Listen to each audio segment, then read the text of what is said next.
Hello friends आमी आज आलोचना करिम आमार एडिआरई एग्जाम जेतो होई गल 2.0 तार रिजल्ट केते दिबो आरु स्किल टेस्ट केनेকৈ দিব आरु जनाम जे क्लास 10th लेवलर पेपर 1 काट अफ तो किमान যাব পাৰে এই তিনিটা মই এই ভিডিওত জনাম আপোনালোকে ভিডিওত হৈ থাকিব তাক আপোনালোকে যদি এডিআরই গেট 4 আমি কোৱেশ্চন বিলাক চাবলৈ যাও তেন্তে কোৱেশ্চন বিলাক যিহতে ভালকৈ ষ্টাডি কৰি গৈছে ইহতৰ কাৰণে জিকে বিলাক ইজি হৈছিল और मैं तो इमान हार्ड नासिल नेगेटिव मार्क आसे जदि काट अफ तो एबार अलप हाई যাব कारण स्टूडेंट एप्लाई बेसी হৈ আছে এতিয়া আমাৰ মুখ্যমন্ত্ৰী ডাঙৰীয়াই ঘোষণা কৰিছে যে ফেব্ৰুৱাৰী মাহৰ শেষৰ সপ্তাহ নহলে মাৰ্চ মাহৰ প্ৰথম সপ্তাহ বুলি ৰিজাল্টৰ ডেট ঘোষণা কৰিছে কিন্তু প্ৰথম ৰিজাল্ট আমাৰ ক্লাস 12 এইচএস লেভেলৰ দিব যদি ফেব্ৰুৱাৰীৰ শেষৰ ফালে দিয়ে তেন্তে আমাৰ এইচএস লেভেলৰ ক্লাস 12 ৰ যেটো পৰীক্ষা হৈ গৈছে সেই ৰিজাল্টৰ हेतु रिजल्ट दिबो तार पिছত आमार गेट 4 रिजल्ट आहिबो जदि रिजल्ट दिए फेब्रुवारी माहर हेक सप्ताह तेन्ते आपनार रिजल्ट पुआर आपनालोकर स्किल टेस्टर कारणे माथन 15 পৰা 20 दिन मान हातत থাকিব तार भितरते आपनालोके स्किल टेस्टर प्रिपरेशन स्टार्ट करिब लागिब আৰু পাছও কৰিব লাগিব যদি আপোনাৰ মাৰ্ক ভাল আছে তেন্তে আজিৰে পৰা এতিয়াৰে পৰা আপোনালোকে স্কিল টেষ্ট আৰম্ভ কৰি দিয়ক মই স্কিল টেষ্টৰ কাৰণে বহুত কেইটা ভিডিও দিছো গ্ৰেড 4 ৰ কাৰণে যে আপোনালোকৰ সিৰিজ দিছো মই কমপ্লিট সিৰিজ দিছো এটা 14 টা নহলে 15 টা মোৰ পাৰ্ট আছে এইটো যদি আপোনালোকে ক্লিয়াৰ কৰি যায় তেন্তে ভাইবাত আপোনাৰ একো প্ৰবলেম নহব কেনেকুৱা কোৱেশ্চন আহে কি সুধিব কেনেকৈ উত্তৰ দিব লাগিব মই সকলো বিলাক মই কৈ দিছো আৰু আগৰ পৰা যোৱাবাৰ আপোনাক কি সুধিছিল এইটো মই কৈ দিছো চাওক আপোনালোকৰ স্কিল টেষ্টৰ কাৰণে 15 পৰা 20 দিন হাতত থাকিব আৰু ফেব্ৰুৱাৰী মাহৰ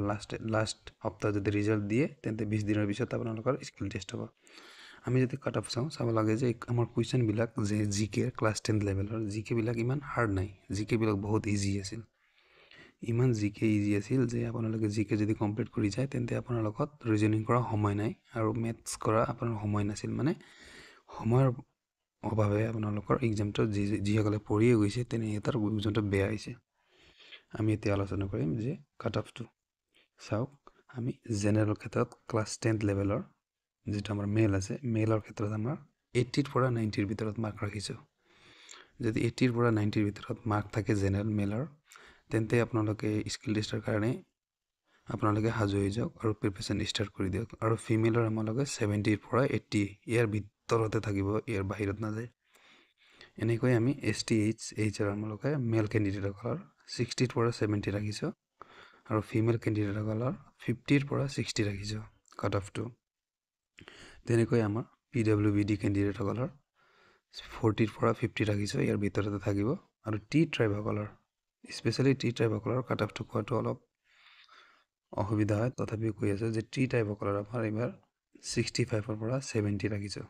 মেলৰ আৰু ফিমেলৰ 60 পৰা 65 ৰাখিছো টি ট্ৰাইবসকলৰ এতিয়া আমলোকে ক'ব গৈছে যে এসটিপি সকলৰ এসটিপি মেলৰ আমাৰ 65 পৰা 70 ৰাখি দিছো আৰু ফিমেল সকলৰ 60 পৰা 65 ৰাখি দিছো আৰু এসসি মেল ক্যান্ডিডেট সকলৰ আমাৰ 70 পৰা 80 ৰাখি দিছো আৰু ফিমেল ক্যান্ডিডেট সকল আমাৰ 60 পৰা 70 আপোনালোকে কাট অফটো মন দি শুনিব ইয়াৰ আগত মই কাট অফৰ ভিডিও দিছিলৈ এইটো ভিডিওতে যদি আপোনালোকে গৈ চাই তেন্তে এইটো চাব নালাগে মই এটাই কাট অফ ভিডিও বনাইছো বহুত সালি জেৰি বনাইছো সেই কাৰণে মই বেলেগ কাট অফ নকওঁ যেটো মোৰ আগত ভিডিও আছে এইটোই কাট অফ হয়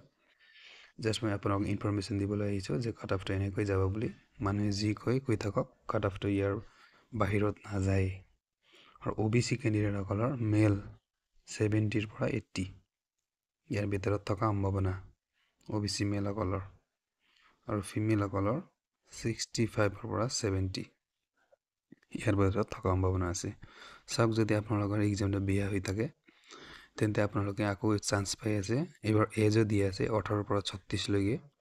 আৰু আপোনালোকৰ সকলো আইটিআই না লাগিব ৰেলৱে গ্ৰুপ ডিত আপোনালোকে ভালকৈ এপ্লাই কৰি গুৱাহাটী জোনৰ পৰা দিব পাৰে যিসকলে জেনাৰেল আছে এডব্লিউএছ বনাই লৈ আপোনালোকে প্ৰিপাৰেচন ষ্টাৰ্ট কৰি দিব পাৰে বহুত ইজি হ'ব আপোনালোকে যদি এডব্লিউএছ সাৰ্টিফিকেট বনাই কাট অফটো কম যাব যদি আপোনালোকে ৰেলৱে গ্ৰুপ ডিত ভালকৈ প্ৰিপাৰেচন কৰে তেন্তে আপোনালোকে বেলেগ চাবই নালাগে সেই কাৰণে এইটোই আছিল আজিৰ ইনফৰমেশনটো আপোনালোকে কাট অফৰ ভিডিওটো কেনেকৈ লাগিল কমেন্ট কৰি জনাব ইয়াৰ পিছত মই 8 লেভেলৰ কাট অফটো লৈ আহিম আৰু এইচএছ আনিম আৰু ব্যাচেলৰ ডিগ্ৰী লৈ আহিম যদি ভিডিঅ'টো ভাল লাগে লাইক কমেণ্ট আৰু শ্বেয়াৰ কৰিব নাপাহৰিব। Thank you so' much.